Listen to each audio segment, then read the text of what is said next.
অনুপ্রভা পর্ব ২। গভীর রাত। শীতের আমেজে সকলেই গভীর রুমে আচ্ছন্ন, দুজন ব্যতীত। তেজোয়ান আর আফিফ। তেজোয়ানের রুমের বারান্দায় বসে আছে তেজোয়ান আর আফিফ, দুজনেই নিশ্চুপ। তেজোয়ান এখনো ভেবে চলছে সেই রমণীর ব্যাপারে। রমণী কি তবে তার ভ্রম ছিল? তবে অনুপ্রভাই বা কে? জানতেই হবে। অস্থিরতা বেড়ে চলছে। মেয়েটা তোমার পূর্ব পরিচিত। নিজের ভাবনাকে দূরে রাখার জন্য আফিফের সাথে কথা কাটাতে চাইছে তেজোয়ান। আফিফ তেজোয়ানের দিকে তাকায়, ছোট করে একটি দীর্ঘশ্বাস ফেলে। পূর্ব পরিচিত। শুধুই পরিচিত না, এই বকুল নামক মেয়েটিকে শেষ অসম্ভব রকমের ভালোবাসত, এখনও বাসে। ধামরাই বিশ্ববিদ্যালয়ে তাদের প্রথম দেখা। বকুল তখন ইন্টার প্রথম বর্ষের শিক্ষার্থী আর আফিফ অনার্স তৃতীয় বর্ষের। কথা হলো, বন্ধুত্ব হলো, ভালো লাগা তৈরি হলো, শুধু বলা হলো না। বকুলের এইচএসসি পরীক্ষা শেষ হওয়ার পরপরই আফিফ তাকে তার মনের কথা জানাতে চেয়েছিল, কিন্তু ভাগ্য সহায় হয়নি। তাদের আর দেখাও হয়নি কোনো যোগাযোগ। তবে আফিফ একটি কথা আজও জানতে চায়, সে যতটা বকুলকে ভালোবাসতো, বকুলকে হারিয়ে ফেলার পর যেমন পাগলামি করেছিল, বকুলও কি তাকে ভালোবাসতো? বোধ হয় না, তাহলে তো বিয়ে করতো না। বকুলেরই বা কী দোষ? সে নিজেই তো মনের কথা বলতে পারেনি। দীর্ঘশ্বাস ফেলে আফিফ পুরনো ক্ষতগুলো আবার আঘাত করছে, যন্ত্রণা হচ্ছে। কেন দেখা হলো? আফিফের ভাবনা ভাঙে তেজওয়ানের গম্ভীর গলার আওয়াজে। কিছু প্রশ্ন করেছিলাম। আফিফ তেজওয়ানের দিকে এক পলক তাকালো। তেজওয়ানের দৃষ্টি পূর্ণিমা চাঁদে আবদ্ধ। আফিফ শান্ত কণ্ঠস্বরে জবাব দিল, হ্যাঁ, বন্ধু ছিলাম আমরা। নিজের রুমে যাও। তেজওয়ানের কথায় আফিফ উঠে পড়ে, নিজের ঘরে যাওয়ার জন্য পা বাড়ায়। তেজওয়ান চোখ বন্ধ করে চেয়ারে হেলান দিয়ে নিজের ভর ছেড়ে দেয়। কি হচ্ছে আমার সাথে এসব? সকালের মিষ্টি রোদ উপভোগ করছে জুবায়ের, তার সাথে ফারুক শিকদার। জুবায়ের ধরে ধরে নিয়ে এসেছে ছাদে। কিছুক্ষণ পর কাকন 2 কাপ চা এনে জুবায়ের আর তার দাদুকে দেয়। জুবায়ের মুচকি হেসে চায়ের কাপে ঠোঁট ছোঁয়ায়। ফারুক কাকনকে উদ্দেশ্য করে বলে, আমাগো লগে বসো, একটু গল্প করি। কাকন মৃদু হেসে শীতল পাটিতে বসল। জুবায়ের আর চোখে কাকনকে দেখে যাচ্ছে। তোমার দাদি কি করে? কাকন মৃদু হেসে বলে, কি করবে আর, টিভি দেখছে। ফারুক শব্দ করে হাসল। কেন হাসলো জানা নেই কাকনের। ফারুক আবার জিজ্ঞেস করল, বকুলের অবস্থা কি? কাকন শান্ত কণ্ঠস্বরে বলল, জ্ঞান ফিরেছে আজ ভোরের দিকে। রহমত চাচা আর মাঝে দেখা লাগিয়েছে দেখতে।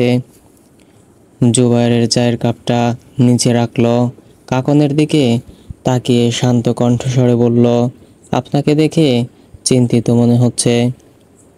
কিছু হয়েছে মিস? কাকন জুবায়ের দিকে তাকিয়ে ছোট্ট করে দীর্ঘশ্বাস ফেলল। কিছু হয়নি, তবে হবে। জুবায়ের ভ্রু কুঁচকে জিজ্ঞেস করে, কি হবে?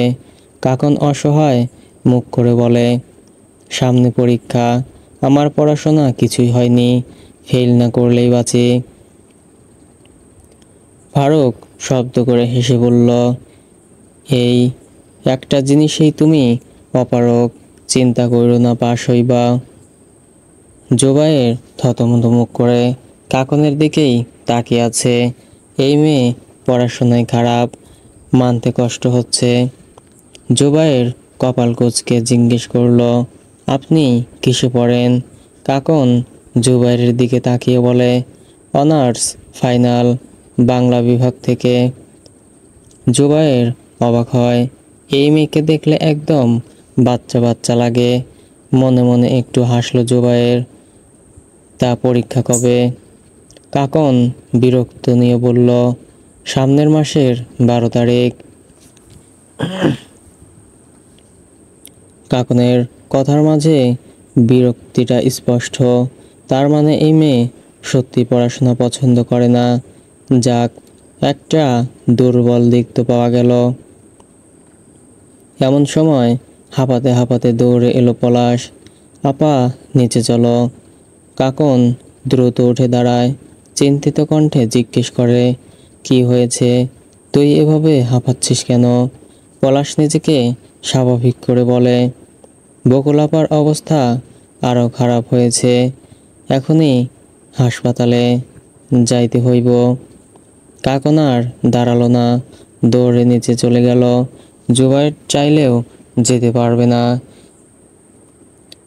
তারও চিন্তা হচ্ছে মেয়েটার জন্য। বকুল নিচে এসে দেখে রহমত চলে গেছে। মাজেদা কপালে হাত দিয়ে বসে আছে, লতা পাশে চুপ করে বসে আছে। কাকন সেদিকে একবার তাকিয়ে পলাশকে জিজ্ঞেস করলো, চাচা একাই চলে গেল? লতা উত্তর দিল, না আপা, ওই যে 2 নাম্বার গোয়েন্দা স্যার আছে না, উনিও গেছে। পলাশ লতাকে ধমক দেয়, তোরে বলছি না সুন্দর কইরা কথা বলবে, থাপ্পড় দিয়া দাঁত ফেলাই দিমু। লতা মাথা নিচু করে ফেলে। কাকন বিরক্ত নিয়ে বলে, কি হচ্ছে কি পলাশ, এখনো ঝগড়া করতে হবে, চল আমার সাথে। বলেই কাকন পলাশের হাত ধরে বাইরে নিয়ে যায়। হেঁটে যাওয়া যাবে না, পলাশকে মোটর সাইকেল বের করতে বলে। পলাশ দ্রুত নিয়ে আসে, তারপর দুজনে রওনা দেয় হাসপাতালের উদ্দেশ্যে। অঘরে ঘুমাচ্ছে তেজওয়ান। বাইরে কি হচ্ছে না হচ্ছে কোনো হুঁশ নেই। গত রাতে ঘুম আসছিল না বিধায় ঘুমের ওষুধ খেয়েছিল, তাই তো এত সকাল পর্যন্ত ঘুমাচ্ছে। গভীর ঘুমে আচ্ছন্ন হলে থাকলেও তেজওয়ান অনুভব করতে পারছে কেউ তাকে স্পর্শ করছে। তেজওয়ান একটু নড়ে চড়ে উঠল, না, এখনো অনুভব করতে পারছে কেউ তার গলায় স্পর্শ করছে। তেজওয়ান মৃদু ব্যথা অনুভব হলো, ধীরে ধীরে ব্যথাটা বাড়ছে। তেজওয়ান আর না পেরে চোখ খুলল, উঠে বসলো বিছানায়। আশেপাশে নজর ঘোরালো, না, কেউ তো নেই। ঘরের দরজা ভেতর থেকে বন্ধ, বারান্দার দরজাও ভেতর থেকে লাগানো, কিন্তু সে তো অনুভব করতে পেরেছে তাকে কেউ স্পর্শ করছে। তেজওয়ান হাত দিল তার গলার ডান পাশে, হ্যাঁ, ব্যথা করছে। তেজওয়ান দ্রুত বিছানা থেকে উঠে পড়ল, নিজের ফোনটা হাতে নিয়ে ফ্রন্ট ক্যামেরায় নিজেকে দেখল। গলার কাছে দেখতেই অবাক হলো তেজওয়ান। গলায় থাকা কালো তিলটার উপর লাল হয়ে আছে, ফুলে আছে কারো কামড়ের দাগ। তেজওয়ান ফোন নামিয়ে নিল, ভাবতে লাগলো এটা কি করে হলো। ফোনটা বিছানায় ছুঁড়ে মেরে দ্রুত ওয়াশরুমে চলে গেল। ওয়াশরুমের আয়নাতে ভালো মতো পর্যবেক্ষণ করলো নিজেকে। গলার দাগটা তাকে ভাবাচ্ছে, কি হচ্ছে তার সাথে। আলহামদুলিল্লাহ, ছেলে হয়েছে, মা এবং বাচ্চা দুজনেই সুস্থ। ডাক্তারের কথা শুনে সবাই চিন্তামুক্ত হয়। রহমত দ্রুত পলাশকে মিষ্টি কিনতে পাঠিয়ে দেয়। কাকন কেবিনের বাইরে বেঞ্চে বসে আছে, তার পাশে রহমত। ওটির বাইরে একধ্যানে তাকিয়ে আছে আফিফ, কিছু একটা ভাবছে হয়তো। কাকনের সন্দেহ হলো আফিফের আচরণ। এই ছেলে বকুলের জন্য এত ব্যাকুল হচ্ছে কেন? কেনই বা এত কিছু? প্রশ্ন করতে চেয়েও করতে পারল না। কিছুক্ষণ পর একজন মহিলা বাচ্চাটিকে নিয়ে বের হলেন। কাকন আর রহমত হাসি মুখে এগিয়ে গেলেন মহিলার কাছে। মহিলাটি বাচ্চাটিকে আফিফের দিকে এগিয়ে দিতে দিতে বলল, বাচ্চা তো মাশাআল্লাহ আপনার মতোই হয়েছে, নেন কোলে নেন। আফিফ চমকায়। মহিলাটি ভুল ধারণা করছে, এই বাচ্চাটি তো তার নয়। আফিফ বাচ্চাটির মুখের দিকে তাকালো, ঠোঁটে হাসি, কি মায়াবী মুখশ্রী। আফিফ কিছু না ভেবে বাচ্চাটিকে কোলে তুলে নিল। হয়তো সে আশেপাশের কিছু লক্ষ্য করতে চাইছে না বা সেই ধ্যানেই নেই। আফিফ বাচ্চাটির মুখের দিকে তাকিয়ে মুচকি হেসে আজান দিল। রহমত আর কাকন বিস্মিত নয়নে তাকিয়ে আছে আফিফের দিকে। দুজনের মনের মাঝেই নানা রকমের কৌতূহল সৃষ্টি হচ্ছে। রহমত এগিয়ে যেতে চাইলে কাকন তাকে আটকায়। কোমল কণ্ঠে বলে, থাক না চাচা, এই সুন্দর দৃশ্যটা উপভোগ করি বরং। বাচ্চাটি জন্মের আগে বাবাকে হারিয়েছে, তবে এই স্নেহটা পেতে দাও। রহমত কপাল কুঁচকে নেয়, বুঝল না কাকনের কথার মানে। আম্মা, বুঝলাম না। কাকন আফিফ আর বাচ্চার দিকে তাকিয়ে মুচকি হেসে বলল, বকুল সুস্থ হোক, আমার অনেক কথা আছে ওর সাথে। অফিসার আফিফ হাসান নিশ্চয়ই বকুলের পূর্ব পরিচিত। আর একটা কথা, বিশ্বাস করো চাচা, সৃষ্টিকর্তা কাউকে এমনি এমনি সাক্ষাৎ করায় না। এখন হয়তো আমার কথাগুলো অস্বাভাবিক লাগছে, অন্তত এই সময়ে দাঁড়িয়ে, কিন্তু সবার অধিকার আছে সুন্দরভাবে বেঁচে থাকার। রহমত বোধহয় বুঝতে পারলেন, চোখের পানি মুছে মৃদু হাসলেন। আফিফ বাচ্চাটির কপালে ছোট করে চুমু দিল। তো বেটা আব্বা হইলেন, বকশিস কিছু দেন। মহিলার কথায় ধ্যান ভাঙল আফিফের, দ্রুত সামনে তাকালো। রহমত আর কাকনকে এভাবে দাঁড়িয়ে থাকতে দেখে আফিফ মাথা নামিয়ে নেয়। গলা শুকিয়ে আসছে তার। কি করছিল সে? এতটা আবেগী কেন হতে হলো? তারা কি ভাববে? কাকন হয়তো বুঝতে পারল আফিফের মনের অবস্থা। এই মুহূর্তে কাকন আফিফকে কোনো অস্বস্তিকর পরিস্থিতিতে ফেলতে চায় না। কাকন হাসি মুখে এগিয়ে গেল, আমাকে দিন। আফিফ বাচ্চাটিকে দ্রুত কাকনের হাতে দিয়ে দেয়। পকেট থেকে মানিব্যাগ বের করে সেখান থেকে 1000 টাকার দুটো নোট মহিলার হাতে দিয়ে দ্রুত হাসপাতাল থেকে বেরিয়ে গেল। কাকন মনে মনে দীর্ঘশ্বাস ফেলল। মহিলাটি হাতে টাকা নিয়ে হাঁ করে তাকিয়ে আছে। এই প্রথম কেউ তাকে এত টাকা বকশিশ দিল। সর্বোচ্চ খুশি হয়ে 500 টাকার উপরে কেউ দেয়নি, সেখানে 2000 টাকা। মনে মনে খুশি হলেন মহিলা, মনে মনে দোয়া করলেন বাচ্চা ও বাচ্চার মা বাবার জন্য। অবশ্য সে তো আর জানে না টাকা দেওয়া ব্যক্তিটি বাচ্চার বাবা নন। চেয়ারম্যান বাড়ির বাইরে দাঁড়িয়ে আছে তেজওয়ান, সাথে গণেশ দাস। 3 তলা বাড়ি, দোতলায় চেয়ারম্যান পিয়াস খান ও তার পরিবার থাকেন। নিচতলা ও 3 তলা ভাড়া দেওয়া। গেইটে নেই কোনো পাহারা। পিতা মহরম লিটন খান, তার মারা যাওয়ার পর এই পদে আসেন তার বড় ছেলে পিয়াস খান। তার ছোট ছেলে পলক খান ছিল তেজওয়ানের ভালো একজন বন্ধু। অবশ্য যোগাযোগ নেই অনেক বছর। স্যার, চলুন যাই। তেজওয়ান পা বাড়ালো। দোতলায় উঠে কলিং বেল চাপল গণেশ। কিছুক্ষণ পর একটি মেয়ে এসে দরজা খুলে দিল। মেয়েটি মাথার ঘোমটা ভালোভাবে দিয়ে জিজ্ঞেস করলো, জি, কাকে চাই? তেজওয়ান গম্ভীর গলায় উত্তর দিল, পিয়াস খান। মেয়েটি মাথা নিচু করে উত্তর দিল, ভাইয়া বাড়িতে নেই, দুদিন আগে রাজশাহী গিয়েছে শ্বশুর বাড়ি। তেজন কিছু বলতে যাবে, এর মাঝে সেখানে উপস্থিত হয় একজন বয়স্ক মহিলা, বয়স 60-এর কাছাকাছি, হয়তো পিয়াস খানের মা। এত সময় ধরে কথা বলার আওয়াজেই নিশ্চয়ই নিজেই চলে এসেছেন। পুলিশ?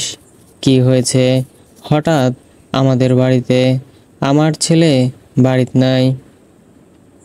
তেজওয়ান গম্ভীর গলায় বলল, আমার আপনাদের সকলের সাথে কথা আছে, বাড়িতে যারা যারা আছে সবাইকে ডাকুন।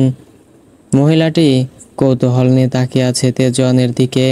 তেজওয়ান ছোট্ট করে শ্বাস ফেলল, পকেট থেকে আইডি কার্ডটা বের করে তাদের সামনে ধরল। এসিপি তেজওয়ান খন্দকার। মহিলাটি তাদের ঘরে আসতে বলল, ততক্ষণ দরজা খুলে দেওয়া মেয়েটি চলে গেছে। তেজওয়ান ড্রয়িং রুমের সোফায় বসল, পাশে গণেশ। আমি রুমা, পিয়াসের আম্মা। এতটুকু বলে রুমা একটু উচ্চ শব্দে কাউকে বললেন, রেখা 2 কাপ চা বানিয়ে নিয়ে আসো তো। দরজা খুলে দেওয়া মেয়েটি রুম থেকে বেরিয়ে রান্নাঘরে চলে গেল। তার পেছন পেছন একটি ছেলে বেরিয়ে আসলো। মা, কে এসেছে? বলতে বলতে ড্রয়িং রুমে এসে দাঁড়ায়। বসে থাকা দুজনকে লক্ষ্য করে। প্রথমে গণেশকে দেখে, কিন্তু পাশে বসে থাকা লোকটা খুব চেনা চেনা লাগছে। তেজওয়ান উঠে দাঁড়ালো, হাত বাড়িয়ে দিল ছেলেটির দিকে। এসিপি তেজওয়ান খন্দকার। তেজওয়ান খন্দকার নামটা কানে আসতেই মুখে হাসি ফুটে উঠল পলকের। একটানে জড়িয়ে ধরল তেজওয়ানকে। তেজওয়ান মৃদু হাসল, যা পরক্ষণেই মিলিয়ে গেল।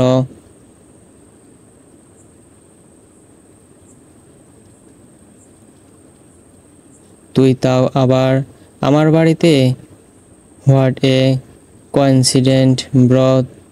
তেজওয়ান মৃদু হেসে বলল, আসতে হলো, ভাগ্য আবার দেখাও করালো। সেসব কথা পরে হবে, এখন বস, আমি এক্ষুনি খাবারের ব্যবস্থা করতে বলে আসি। আমি এখনো বিশ্বাস করতে পারছি না তুই আমার সামনে। তেজওয়ান থতমতে মুখ করে বলল, পলক, আমি এখানে কাজে এসেছি, তাই সেসবের কোনো দরকার নেই। পলক ভ্রু জোড়া কুঁচকালো। কাজ? তাও আবার আমার বাড়িতে? এর মাঝেই রেখা নামক মেয়েটি চা বিস্কুট নিয়ে তাদের সামনে রাখে। পলক হাসি মুখে রেখার হাত ধরে বলে, bro, meet my one and only beautiful wife Rekha Islam. Rekha, he is my friend Tejwan Khandakar. অবশ্য আমাদের মাঝে যোগাযোগ নেই অনেক বছর, কিন্তু আমরা অনেক ভালো বন্ধু ছিলাম। রেখা সালাম দেয় তেজওয়ানকে। তেজওয়ানও সালামের উত্তর দেয়।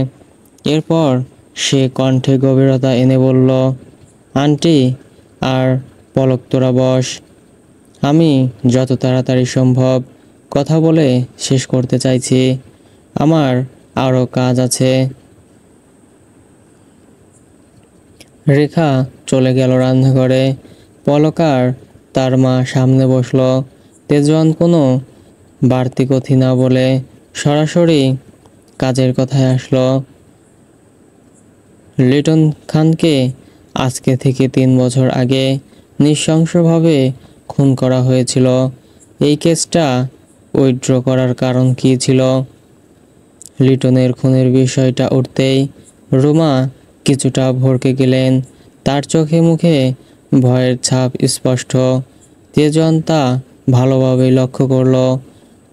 রুমার দিকে তাকিয়ে বলল, কেসটা সরকারিভাবে রিওপেন করা হয়েছে, আর আমি আশা রাখছি আপনারা সহায়তা করবেন। না না, কোনো কেসের দরকার নাই। উত্তেজিত কণ্ঠে কথাটা বলে উঠলেন রোমা। তেজওয়ান ভ্রু কুঁচকাল। মহিলার আচরণ স্বাভাবিক লাগছে না। তেজওয়ান পুনরায় বলল, কেস ওপেন হয়ে গেছে, আর কেসটা আমার হাতে। সুতরাং ছোট থেকে ছোট প্রত্যেকটি বিষয় আমার জানার প্রয়োজন। এই কেসটা বন্ধ করা কেন হয়েছিল? কেউ কি আপনাদের ব্ল্যাকমেইল করেছিল? রোমা কিছু একটা ভাবছে আর বিড়বিড় করছে।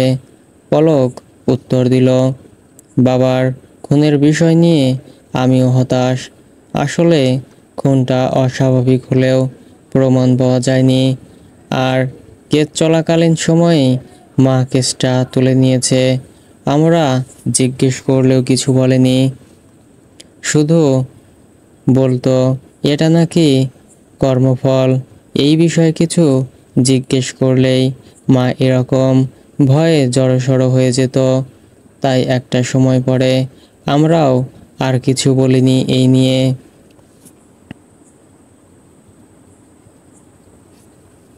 তেজন কপাল কুঁচকে বলল, কর্মফল? লিটন খানের কোনো শত্রু ছিল যাদের তোরা সন্দেহ করিস? পলক দীর্ঘশ্বাস ফেলে। চেয়ারম্যান ছিল, শত্রুর কি অভাব ছিল? কিন্তু আমার মনে হয় না এসব বাবার শত্রু বা কোনো মানুষের কাজ। তেজওয়ান কৌতূহল নিয়ে প্রশ্ন করে, হয়তো কোনো সাইকো কিলার, কিন্তু কে আর কেন খুন করেছে? পলক ফিচেল হেসে বলল, তোর মনে হচ্ছে এসব কোনো মানুষের কাজ? মকবুল, মারুফের লাশটা দেখেছিস? কতটা বীভৎস ও করুণ মৃত্যু। তেজওয়ান বিরক্ত হলো, কি বলতে চাইছিস তুই? পলক আবার ছোট্ট করে শ্বাস ফেলল। আমি কিছুই বলতে চাইছি না। সবাই বলে এই কথা, এটা কোনো ভয়ানক আত্মার কাজ। গ্রামের সবাই বলে এটা অনুপ্রভার প্রভাব। অনুপ্রভা? এখানেও সেই অনুপ্রভা? কে এই অনুপ্রভা? তেজনের বিরক্ত বাড়ল। কপট বিরক্ত নেই, বলল, এসব কাল্পনিক অবাস্তব বিষয়ে তুই বিশ্বাস করিস? মানতে কষ্ট হচ্ছে। পলক আবার হাসে। আমিও মানতে পারিনি, তবে এখন বিশ্বাস করি। যত কেস স্টাডি কর, কোনো কিছুই পাবি না। আত্মাকে কি ধরা যায়, নাকি শাস্তি দেওয়া যায়? তেজনের বিরক্তি বেড়েই চলছে। পারছে না শুধু প্রকাশ করতে। নিজেকে স্বাভাবিক করে আরও কিছু বলতে যাবে, তার আগেই রোমা বিড়বিড় করে বলতে শুরু করে, অনুপ্রভা ভালো, সে খারাপ না। খারাপ না, সবাই তার কর্মফল পাবে। অনুপ্রভা সবার কর্মের ফল দিচ্ছে। অনুপ্রভার গল্প কেউ জানে না, কেউ না। রোমা উঠে দ্রুত নিজের রুমে চলে যায়। ভেতর থেকে দরজা আটকে দেয়। তেজওয়ানের মস্তিষ্ক এবার গুলিয়ে যাচ্ছে। কী সব বলছে? রাগ হচ্ছে তার। হাত মুষ্টিবদ্ধ করে নিজেকে নিয়ন্ত্রণ করে তেজওয়ান। পলকের দিকে তাকিয়ে প্রশ্ন করে, অনুপ্রভাকে? পলক মাথা নাড়িয়ে বলে, লোকমুখে শোনা জমিদার বাড়ির মেয়ে ছিল, কোনো এক কারণে আত্মহত্যা করেছিল। তারপর থেকে এই গ্রামেই তার আত্মা বন্দি, তাও প্রায় 100 বছরের বেশি সময় ধরে। এর বেশি আমরা কিছু জানি না। তবে মা সব সময় বলে অনুপ্রভা ভালো, এর কারণটাও জানি না। তেজওয়ান বিড়বিড় করে, জমিদার বাড়ির মেয়ে, তার মানে জমিদার বাড়িতেই এর উত্তর পাওয়া যাবে। আচ্ছা, খুনগুলোর সাথে আবার জমিদার বাড়ির কোনো যোগসূত্র নেই তো? থাকতেও পারে। তাহলে গতকালের সেই রমণীটিকে? তেজওয়ান উঠে দাঁড়ায়, মাথা যন্ত্রণা করছে। পলকের কাছে থেকে বিদায় নিয়ে দ্রুত বাড়ি থেকে বেরিয়ে যায়। তাকে এখন জমিদার বাড়িতে যেতে হবে, সকল প্রশ্নের উত্তর জানতে হবে। কার কাছে উত্তর পাওয়া যাবে? জমিদার ফারুক শিকদার? না, কাকন? হ্যাঁ, কাকন। কাকনকেই জিজ্ঞেস করবে, জানতে হবে অনুপ্রভা কে, কে ছিল গত রাতের সেই রমণী।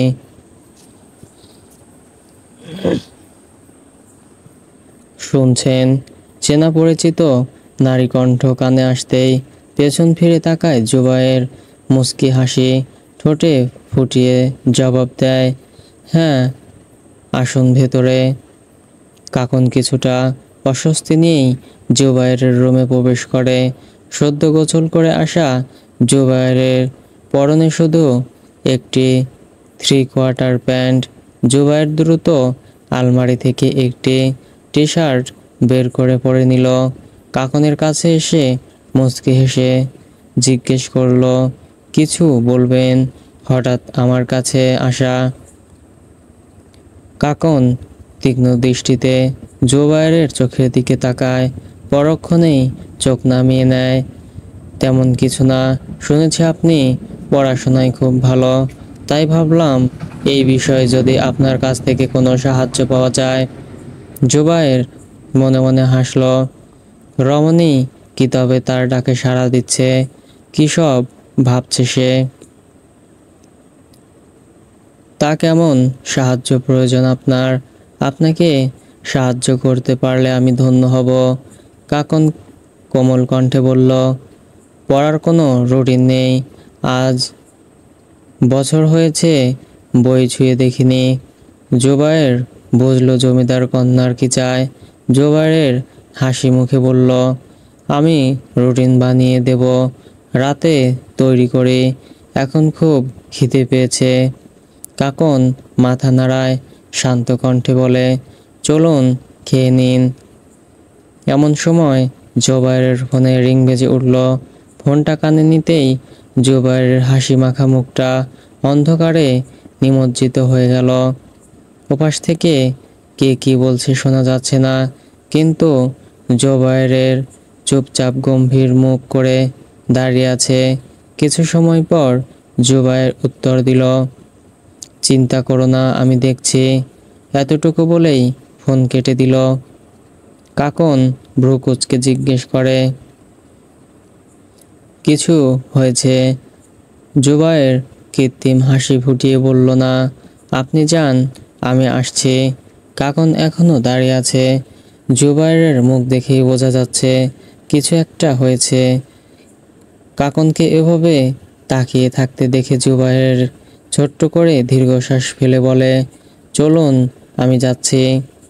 জুবায়ের আর কাকন খেতে বসেছে। ফারুক আর সুমিকে আগেই খাবার দিয়ে এসেছে কাকন। রহমত আর মাজেদা হাসপাতালে আছে। বকুলের কাছে পলাশ আর লতা খাবার খেয়ে তাদের খাবার দিয়ে আসতে গিয়েছে। শুধু কাকন আর জুবায়েরই বাকি ছিল। এমন সময় কাঁদতে কাঁদতে ভেতরে আসে লতা। তার পেছনে রাগে ফুঁসতে ফুঁসতে পলাশও আসছে। কাকন বিরক্তিকর শ্বাস টেনে, সারাদিন এদের লেগে থাকে। কাকন হাত ধুয়ে ওদের কাছে যায়। কি হয়েছে? পলাশ লতার দিকে রাগী দৃষ্টিতে তাকিয়ে বলে, ওই মাইয়ারেই জিগাও কি হইছে। দিন দিন বড় হইতাছে আর বদলামি বাড়তাছে। কাকন আর চোখে লতার দিকে তাকায়। এতক্ষণে কান্না বন্ধ হয়ে গেছে। ফুপিয়ে ফুপিয়ে কাঁদছে নিচের দিকে। পলাশ লতার মাথায় একটি থাপ্পড় দিয়ে বলে, বল বল, তুই না আপারে বিচার দিবি দে, এখন কথা বের হয় না। কাকন পলাশের হাত ধরে দূরে দাঁড় করায়, চোখ রাঙিয়ে পলাশকে চুপ করতে বলে, কি হয়েছে কি, সোজা সাপটা বল। এমনিতেই বাড়ির পরিস্থিতি অন্যরকম। কেউ কোনো উত্তর দিচ্ছে না দেখে কাকন পলাশের দিকে তীক্ষ্ণ দৃষ্টিতে তাকিয়ে প্রশ্ন করে, কি হয়েছে বল। পলাশ যেন এই সুযোগেই অপেক্ষায় ছিল। প্রশ্ন করার সাথে সাথে বলতে শুরু করলো, হাসপাতালে গেছি খাবার দিতে। এই মাইয়া কি করছে জানো? একা একা হাসপাতালের বাইরে যাইয়া ঘুরতাছে। হাসপাতালের বাইরে ফুল গাছ দেখছে, আর কি লগে লগে ফুল ছিঁড়া শুরু করছে। আমি চেঁচামেচির আওয়াজ শুই না, বাইরে আইসা দেখি দারোয়ান ওরে ধমকাচ্ছে। আমার রাগ উঠবো না বলো আপা? আমি আর কিছু না বইলা টানতে টানতে বাড়ির পথে নিয়ে আসতেছিলাম, কিন্তু এই মাইয়ার কি মায়ের না খাইয়া ভাল লাগে? হাসপাতাল থেকে অ্যাসিডের বোতল নিয়ে আসছে। বোতল থেকে অ্যাসিড হাতে পড়ছে আর হাত পুইরা গেছে। অকর্ম মাইয়া, দিছেও মায়ের। বলজ্জানি কোথাকার, মাথায় খালি গোবর। একদমে কথাগুলো বলে রাগে ফুঁসতে ফুঁসতে চলে যায় নিজের ঘরের দিকে। কাকন মাথায় হাত দিয়ে বসে পড়ে। এদের বাচ্চামো আর কমবে না। ততক্ষণে জোবাইরের খাওয়া শেষ। সবটা শুনছে সে। জোবাইরকে দেখে কাকন লতাকে বলে, ডাক্তারবাবুর সাথে উপরে যা, হাতে ওষুধ দিয়া দেবে। লতা মাথা নাড়িয়ে উপরে যেতে থাকে। জোবাইরও বিনা বাক্যে চলে যায়। কাকন সোফাতে কপালে হাত দিয়ে বসে আছে, মাথাটা ধরে আসছে। অনেক দিন হলো এতিমখানায় যাওয়া হয় না, সময় পাচ্ছে না। বাচ্চাগুলো নিশ্চয়ই অপেক্ষা করে বসে আছে। আনমনে হাসলো কাকন। এমন সময় বাড়িতে প্রবেশ করলো তেজওয়ান আর আফিফ। এই সময় তাদের বাড়িতে দেখে কাকন উঠে দাঁড়ালো, কপালে ভাঁজ পড়ল। তেজওয়ান কাকনের মুখোমুখি দাঁড়ালো, সোজাসুজি প্রশ্ন করলো অনুপ্রভাকে। কাকন ভ্রু কুঁচকালো। হঠাৎ এমন প্রশ্ন।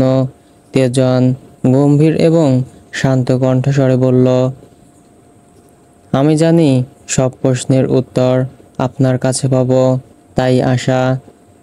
কাকন ভ্রু কুঁচকে প্রশ্ন করল, হঠাৎ এমন প্রশ্ন? অবশ্য সবাই তো জানেই অনুপ্রভাকে। আপনিও নিশ্চয়ই কারো কাছে শুনেই এসেছেন। সম্পূর্ণ জানতেও শুনতেই এসেছি। তেজওয়ানের সোজাসাপটা জবাব। হয়তো কথাগুলো সাজিয়ে রাখে সব সময়। কাকন গম্ভীর গলায় বলে, আপনি এসেছেন কেস স্টাডি করতে, ইতিহাস জেনে কি করবেন? তেজওয়ান ফিচেল হাসল। মাঝে মাঝে জানার প্রয়োজন আছে। আর যেখানে সবাই বলছে খুনগুলো কোনো আত্মা করেছে, সেখানে তো জানাটা আবশ্যক। কাকন ছোট করে দীর্ঘশ্বাস ফেলে, উপরে চলুন বলছি। কাকন উপরে আসে, একটি স্টোর রুমে প্রবেশ করে। তার পেছন পেছন তেজওয়ান ও আফিফ। কাকন স্টোর রুমে থাকা সিন্দুক থেকে একটি ডায়েরি বের করে, কোনো পুরনো যুগের ডায়েরি। কাকন ডায়েরি থেকে একটি চিত্রাঙ্কন বের করে তেজওয়ানকে দেখায়। সাদা কালো চিত্র। এই হলো অনুপ্রভা। তেজওয়ান ছবিটি হাতে নিয়ে দেখে, চোখ তুলে কাকনের দিকে তাকিয়ে বলে। তারপর কাকন মৃদু হাসে, ছবিটি নিয়ে আগের জায়গায় রেখে বলে, বলছি। সালটা 1892 খ্রিস্টাব্দ। শিকদার জমিদার বাড়িতে প্রথম সন্তান জন্মগ্রহণ করে। তখনকার জমিদার ছিলেন বাবুল শিকদার। তার প্রথম সন্তান এই অনুপ্রভা। প্রথম সন্তান হওয়াতে বেশ আদরে যত্নে বড় হয়।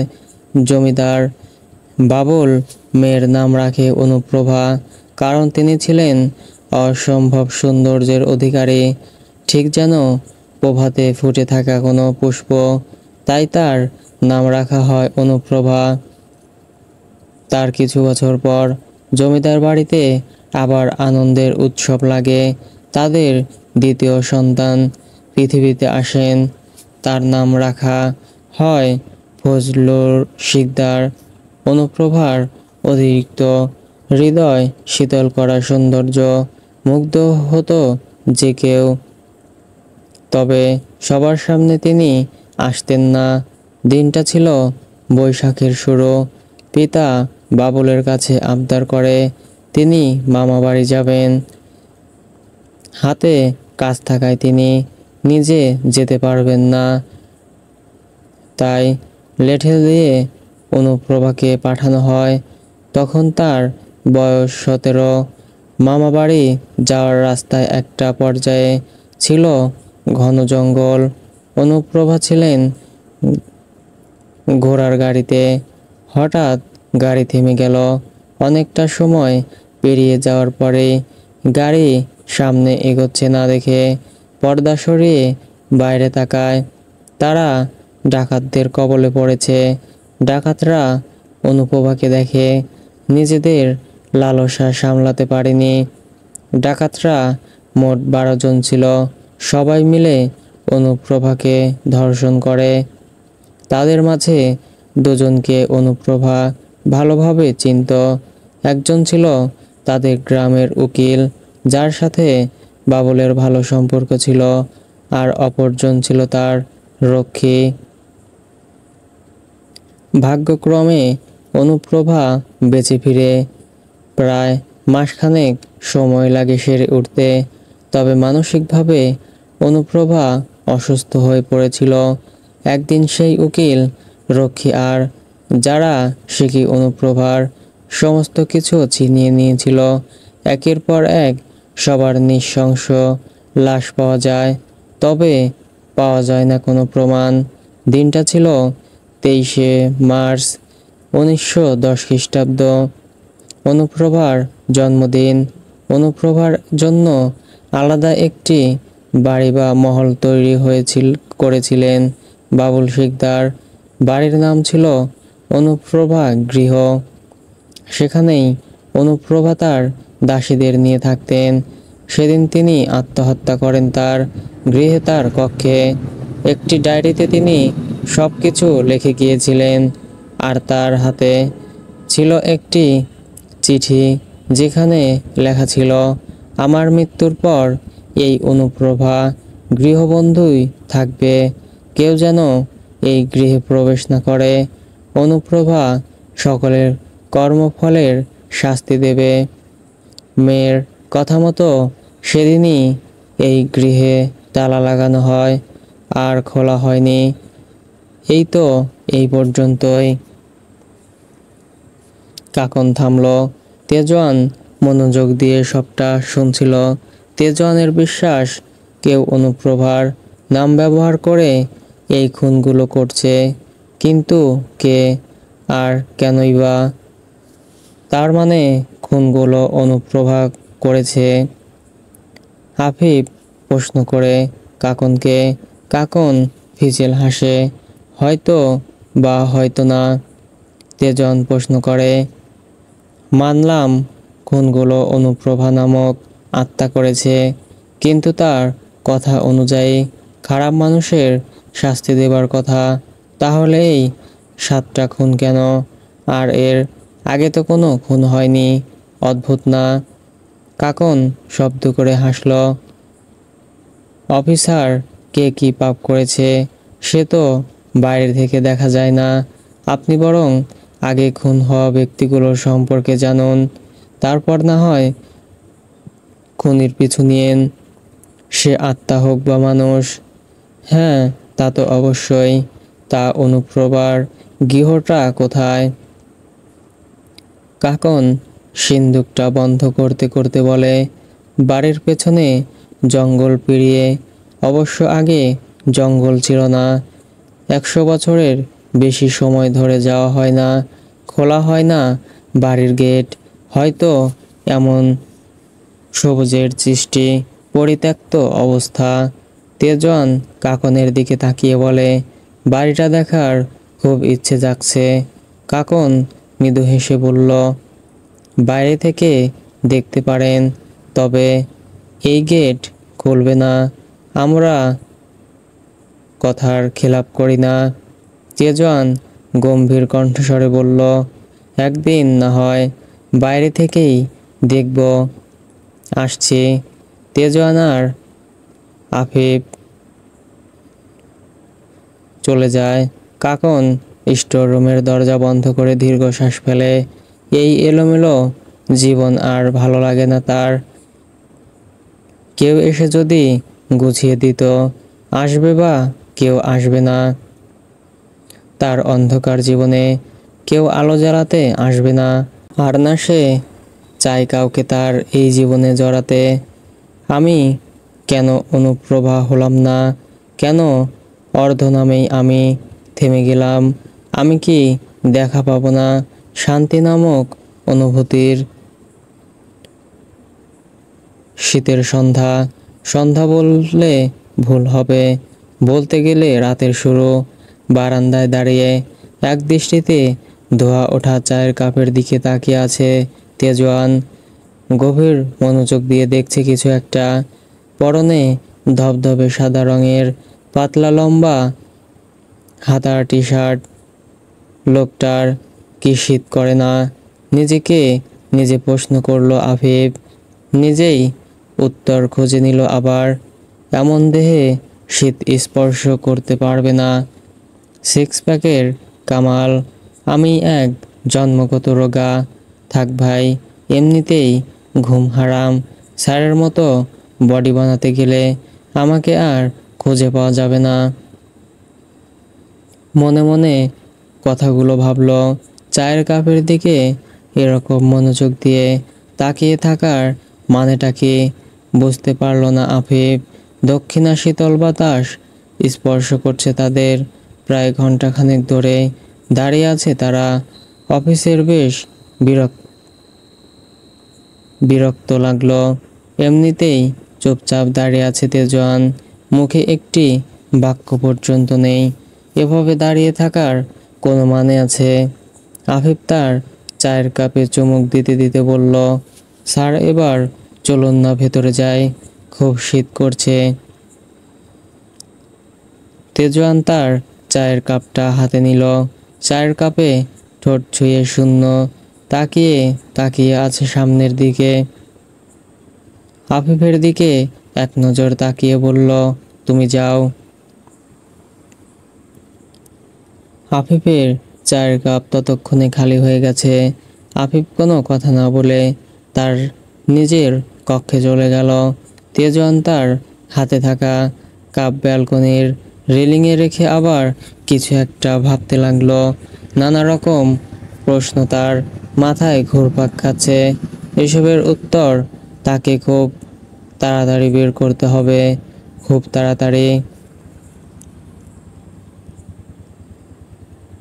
ফোনের করা রিংটোনে নিজের ভাবনা থেকে ফিরল তেজওয়ান। ট্রাউজারের পকেট হাতড়ে মোবাইলটা বের করলো। স্ক্রিনে গোটা গোটা অক্ষরে একটি নাম ভেসে আছে, প্রিয়া চৌধুরী। বিরক্তিকর একটি নিঃশ্বাস ফেলল। ভাবলো কলটি ধরবে না। সেই ভাবনায় মোবাইলটা পুনরায় পকেটে রেখে দিল। কলটা কেটে গেল, আবার বেজে উঠল। একের পর এক করেই যাচ্ছে। এবার বিরক্ত নিয়েই কলটি রিসিভ করলো তেজওয়ান। কর্কশ গলায় বলল, সমস্যা কি? প্রিয়া হাসলো, কিছুটা আহ্লাদ নিয়ে বলল, আই মিস ইউ বেবি, অনেক বেশি মনে পড়ছিল তোমাকে। তেজওয়ান ফোনটা কান থেকে নামিয়ে ঠোঁট গোল করে দীর্ঘ একটি নিঃশ্বাস ফেলল। নিজেকে কিছুটা নিয়ন্ত্রণ করার চেষ্টা মাত্র। ওপাশ থেকে প্রিয়া আবার বলতে শুরু করলো, কালকে কতবার কল করেছি, আজ সকালেও করেছি, কল কেন ধরো না? আমার চিন্তা হয় না বুঝি?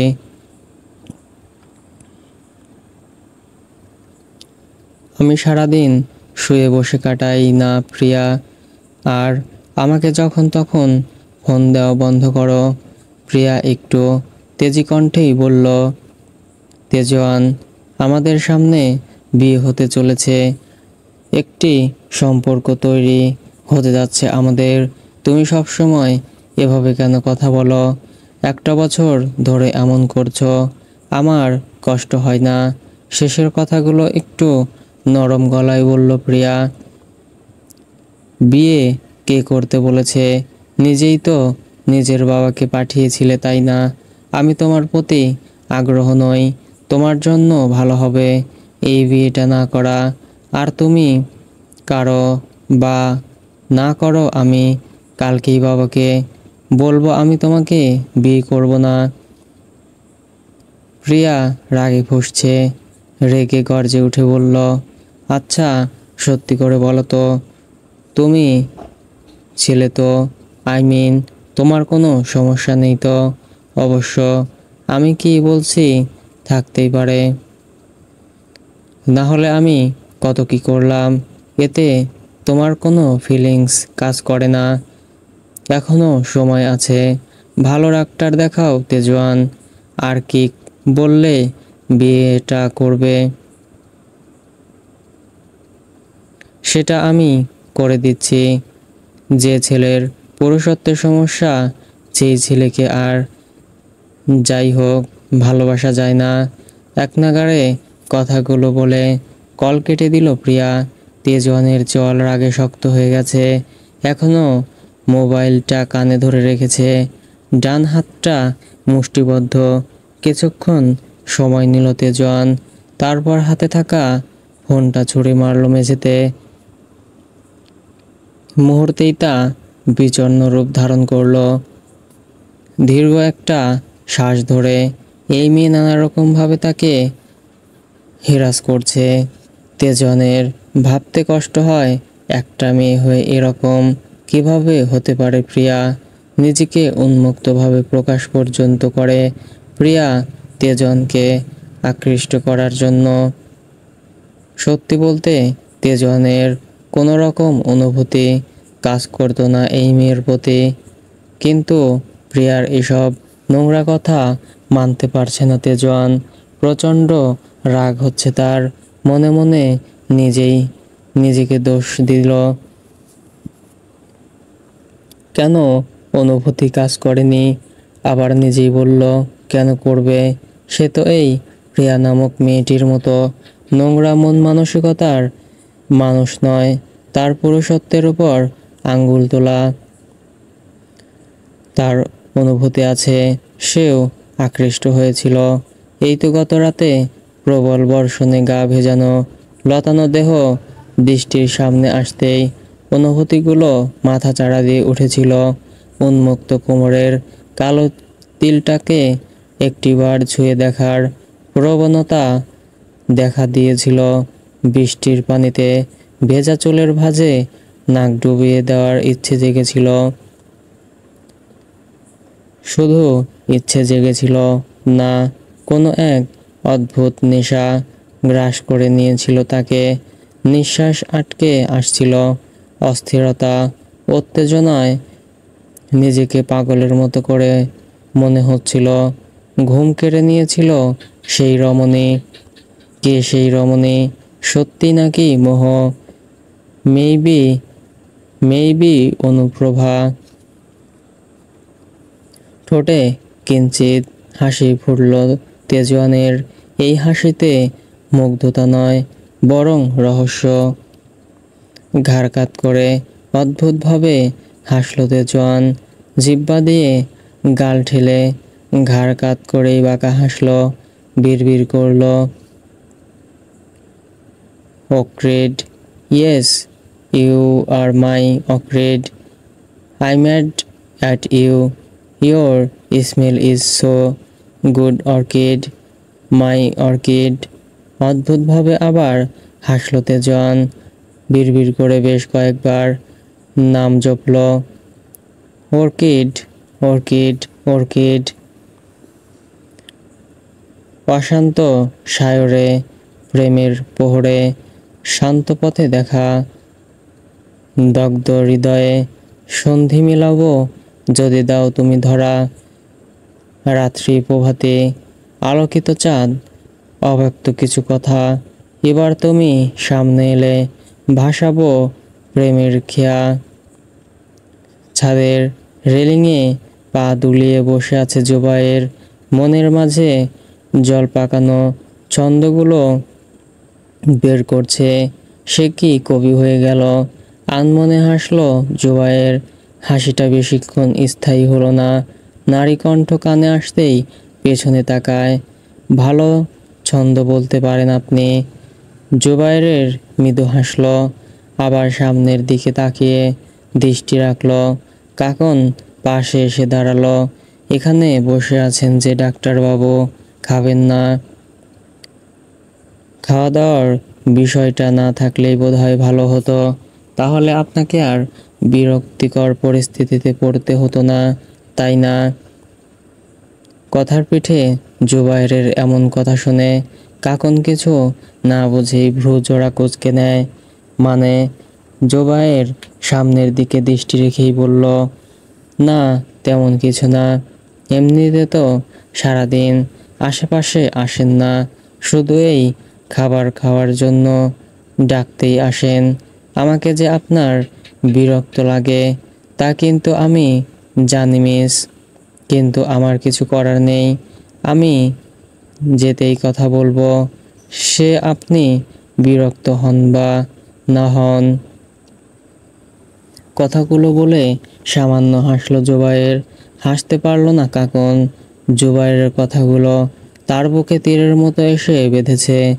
জুবায়েরকে সে অপছন্দ বা বিরক্তকর ভাবে না, বরং এই চঞ্চল ছেলেটাকে বেশ ভালো লাগে তার।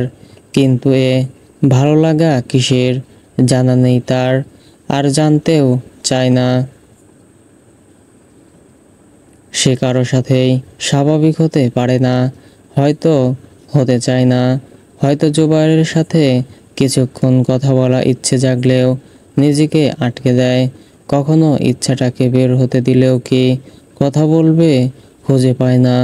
তাই তো নিয়ম করে 3 বেলা খাওয়ার জন্য ডাকতে আসে, অথচ ছেলেটা তাকে ভুল বুঝলো।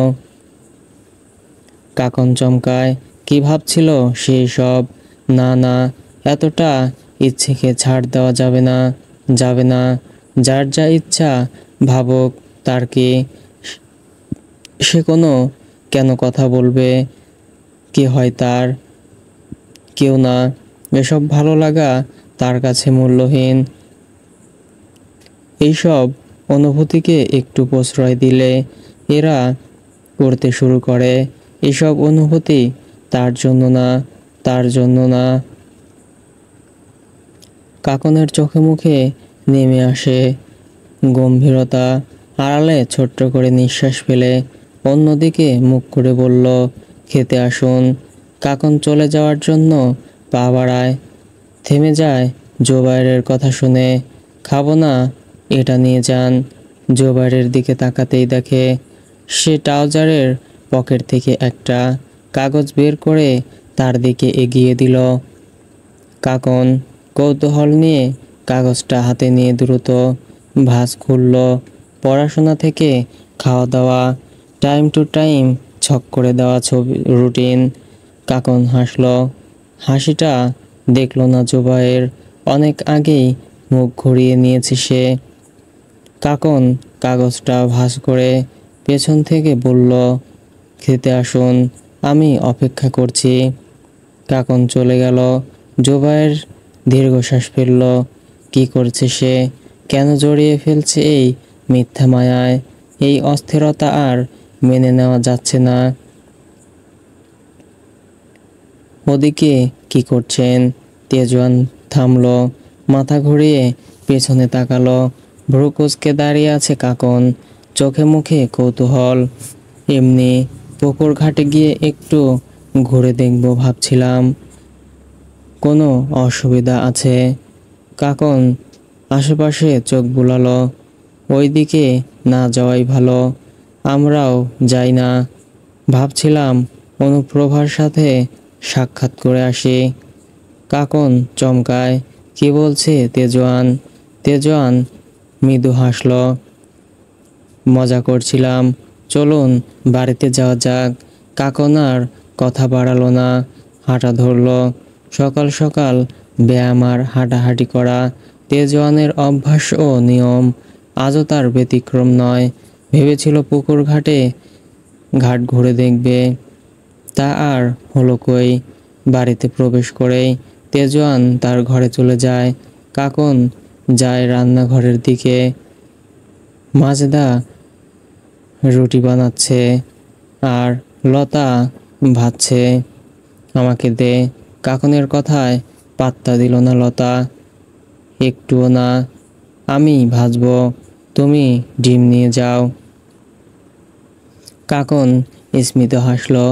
সিদ্ধ ডিম দুটো বাটিতে নিয়ে যেতে যেতে বলল, সাবধানে ভাজ, আবার হাত পুড়িয়ে ফেলিস না। উপরে যাওয়ার জন্য পা বাড়ালো কাকন। দাদিকে ডিম দুটো খাওয়াতে হবে। দাদির ঘরে যাওয়ার পথে জোবাইরের ঘর। কাকন থামলো জোবাইরের ঘরের সামনে। ভেতর থেকে শব্দ আসছে, দরজাটাও খোলা, শুধু চাপিয়ে রাখা। নিঃশব্দে দরজা খুললে কাকন। জোবাইর ফোনে কারোর সাথে কথা বলছে। আমি দেখছি, দ্রুত ব্যবস্থা করার চেষ্টা করছি। আপাতত তুই একটু দেখ।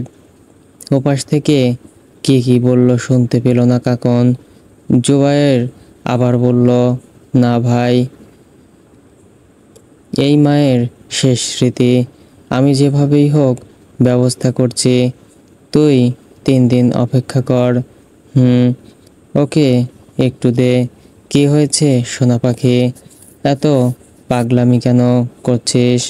আসবো তো সোনা, তুই পাগলামি করিস না। আচ্ছা, হাসানকে দে। ধন্যবাদ ভাই, তুই না থাকলে কি যে হতো। আপাতত 1 লাখ টাকা আছে, আমি দেখছি। ফোন কেটে পেছনে ঘুরতেই আশ্চর্য হয় জুবায়ের। জিজ্ঞাসু দৃষ্টিতে তাকিয়ে আছে কাকন। জুবায়ের কিছুটা গম্ভীর ভাব নিয়ে বলে, আপনি এখানে? কাকন ভ্রুকুচকে জিজ্ঞেস করলো, কোনো সমস্যা হয়েছে? কি হয়েছে? কিসের টাকা? আর কিছু বলতে দেয় না জুবায়ের। উত্তেজিত কণ্ঠস্বরে বলে, আপনি আসতে পারেন। আর হ্যাঁ, কারো ঘরে আসার আগে অনুমতি নিয়ে তারপর আসবেন। আর কিছু না বলে সোজা ওয়াশরুমে চলে যায় জুবায়ের। কাকন হতভম্বের ন্যায় দাঁড়িয়ে থাকে সেখানে। জুবায়ের তার সাথে এমন আচরণ করলো কেন? কিন্তু কেন? আর কাকেই বা সোনা পাখি বলল? নানা রকম চিন্তাভাবনা মাথায় ঘুরপাক খাচ্ছে কাকনের, যা তাকে কষ্ট দিচ্ছে। মুহূর্তেই চোখ টলমল হয়ে গেছে অশ্রুতে। কেন এই অদ্ভুত অনুভূতি হচ্ছে? কেমন আছো? হসপিটালের কেবিনে থাকা ফ্যানের দিকে আনমনে তাকিয়ে আছে বকুল। কণ্ঠস্বর কানে আসতেই চোখ বন্ধ করে নেয় সে। এমন সময়ে বাচ্চাটির কান্না করতে হবে। চোখ খুলে তাকাতেই দেখে আফিফ বাচ্চাটিকে যত্ন সহকারে কোলে নিচ্ছে। মুহূর্তের মধ্যেই বাচ্চাটি শান্ত হয়ে যায়। আফিফ বাচ্চাটির দিকে তাকিয়ে মুচকি হাসে। অন্যরকম প্রশান্তি কাজ করছে তার মাঝে। বকুল শান্ত চোখে দেখছে দুজনকেই। তার গলা ধরে আসছে। মনে হচ্ছে যন্ত্রণাগুলো তার গলায় এসে আটকে গেছে। না পারছে কাঁদতে, না পারছে কিছু বলতে। বাচ্চাটির দিক থেকে চোখ সরিয়ে বকুলের দিকে তাকায় আফিফ। দুজনের চোখাচোখি হতেই বকুল চোখ নামিয়ে নেয়। শুকিয়ে গেছে মেয়েটি, কম ধকল তো আর যায়নি। পরিস্থিতি স্বাভাবিক করার জন্য আফিফ বাচ্চাটিকে বকুলের দিকে এগিয়ে দেয়। বকুল আলতো হাতে নিজের কাছে নেয়। বকুল এখনো অন্যদিকে তাকিয়ে আছে। আফিফ স্মিত হেসে বলল, কেমন আছো? বকুল আফিফের দিকে তাকিয়ে শান্ত স্বরে বলে, ভালো, আপনি? আফিফ গাল ভরে হাসে। হাসির পেছনে ঠিক ততটাই যন্ত্রণা। আমি সব সময় ভালো থাকি জানো। আমি কিন্তু চাকরি পেয়ে গেছি। এবার আমি তোমাকে ট্রিট দেব। বকুল মৃদু হাসলো। বকুলকে চুপ করে থাকতে দেখে আফিফ বলে, কথা বলবে না নাকি? যাই হোক, বাবুর নাম কি রাখবে? আফিফ বাচ্চাটির দিকে তাকিয়ে মুচকি হাসে। বকুল উত্তর দেয়, জানি না। আফিফ ভ্রু কুঁচকে বলে, এটা আবার কেমন কথা? আগে থেকে ঠিক করে রাখনি? বকুল দুদিকে মাথা নাড়ালো, যার মানে না। আফিফ বাচ্চাটির সাথে খেলতে খেলতে বলল, এক কাজ করো, বাবুর নাম রাখো বিকেল।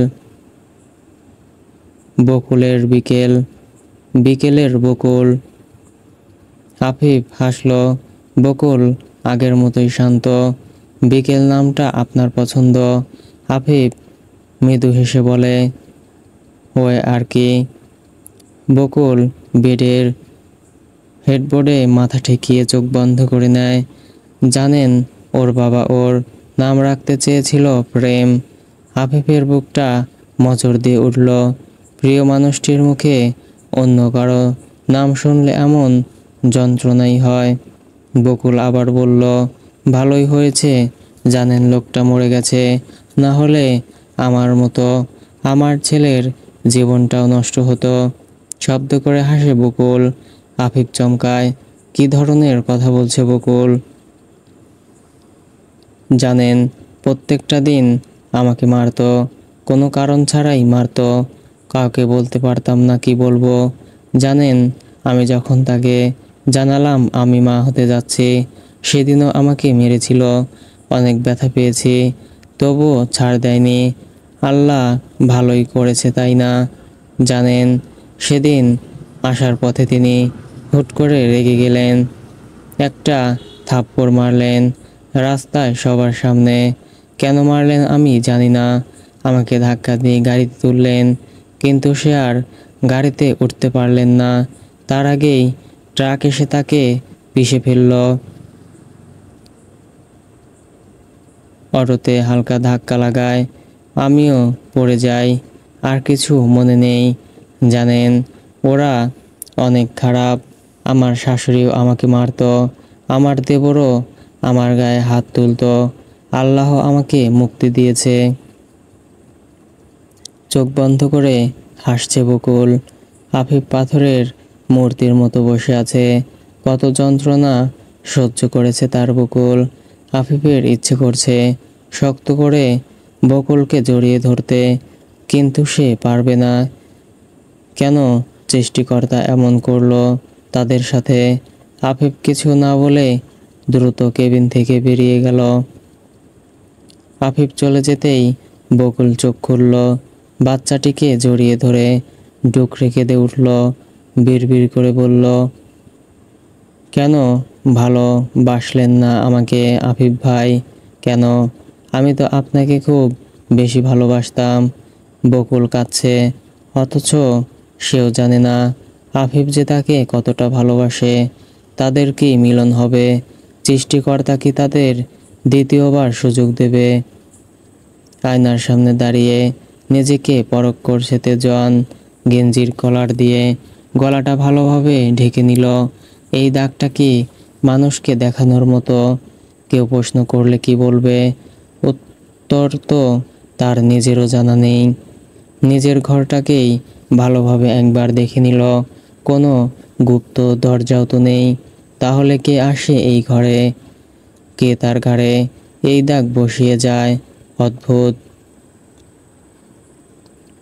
মনে মনে হাসে তেজোয়ান। আজ সে বাড়িতেই থাকবে, আজ তার ছুটি।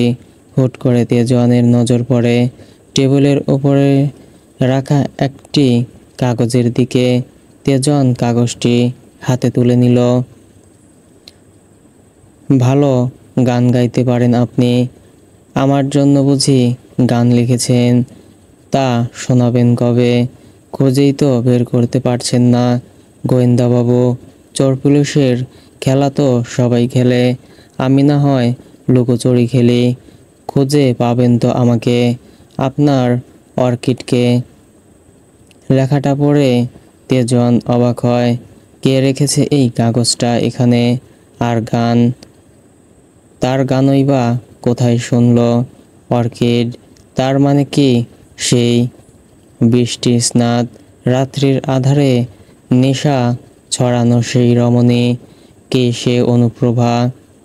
সো ফ্রেন্ডস, ভুল ত্রুটি হলে ক্ষমার দৃষ্টিতে দেখবেন এবং নিত্য নতুন গল্প দেখতে চাইলে চ্যানেলটি সাবস্ক্রাইব করে পাশেই থাকবেন। এতক্ষণ সাথে থাকার জন্য ধন্যবাদ সবাইকে।